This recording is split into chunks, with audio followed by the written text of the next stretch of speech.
వైఎస్ఆర్సీపీ కార్యకర్తలకి, వైఎస్ఆర్ అభిమానులకి, ప్రెస్కి, సోషల్ మీడియాకి, ప్రతి ఒక్కరికి ఈరోజు ఈ ప్రెస్ మీట్ పెట్టే ముఖ్య కారణం యువతకు పోరుగా మనమందరం కూడా వైఎస్ఆర్ యువతకు పోరుగా ఈరోజు పోస్టర్ రిలీజింగ్ కార్యక్రమం ఉంది. ఆ పోస్టర్ రిలీజ్ కార్యక్రమంతో పాటు 12వ తేదీ ప్రతి ఒక్కరం కూడా విద్యార్థులు తల్లిదండ్రులు, ఎందుకంటే ఈరోజు యువతకు పోరు అనేది మీకు అందరికీ తెలుసు.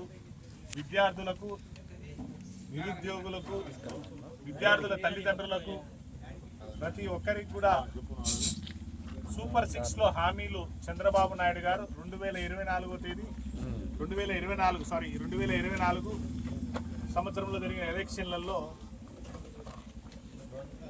ఆయన సూపర్ 6ని బాగా పబ్లిసిటీ చేసుకొని గెలిచేదానికి ముఖ్య కారణం ఆయన సూపర్ 6.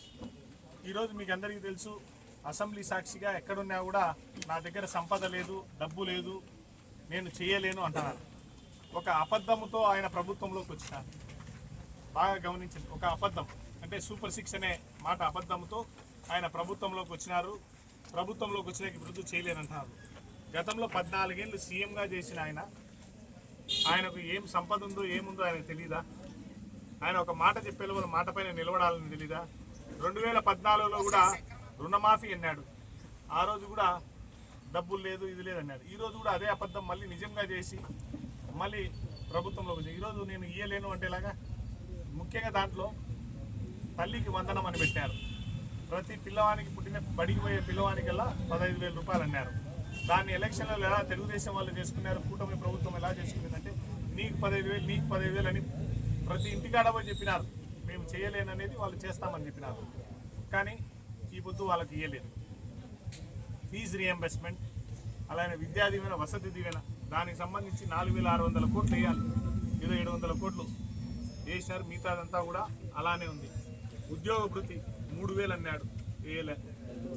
ఏది కూడా విద్యార్థులకు సంబంధించి ఈరోజు వేయలే.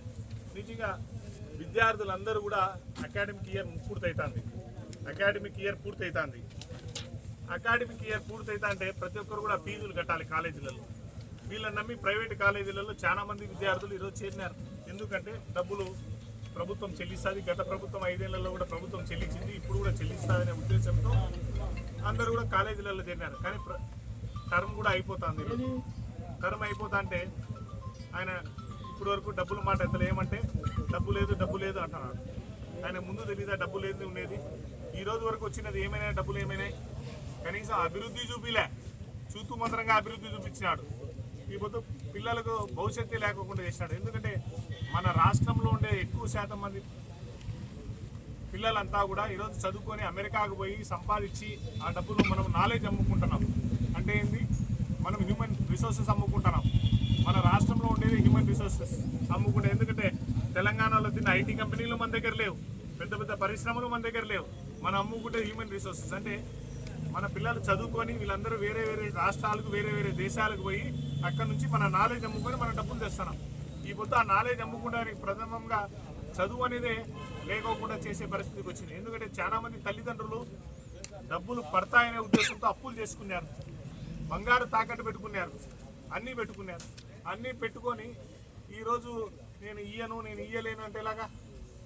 ప్రతి తల్లిదండ్రులు కూడా చాలా మంది తల్లిదండ్రులు అయితే ఓట్లు ఎందుకు వేసినారు చంద్రబాబు నాయుడు గారికి? ముఖ్యంగా మహిళలు అయితే కేవలం ఆయన చెప్పిన సూపర్ 6 హామీల వల్లనే. దాంట్లో ముఖ్యంగా మీకు తెలుసు విద్య గురించి చాలా అబద్ధాలు చెప్పినాడు. ఎవరు కూడా విద్య గురించి అబద్ధాలు చెప్పకూడదు, కానీ ఆయన చెప్పినారు. ఆయన చెప్పిన విద్యలో ప్రథమంగా అయింది ఏ పిల్లవాడినైనా కూడా స్కూల్ పంపిస్తే 15,000 రూపాయలు ఇస్తాను అన్నారు. తర్వాత కాలేజ్ పంపిస్తే విద్యా దీవెన అన్నారు. హాస్టల్లో ఉంటే వసతి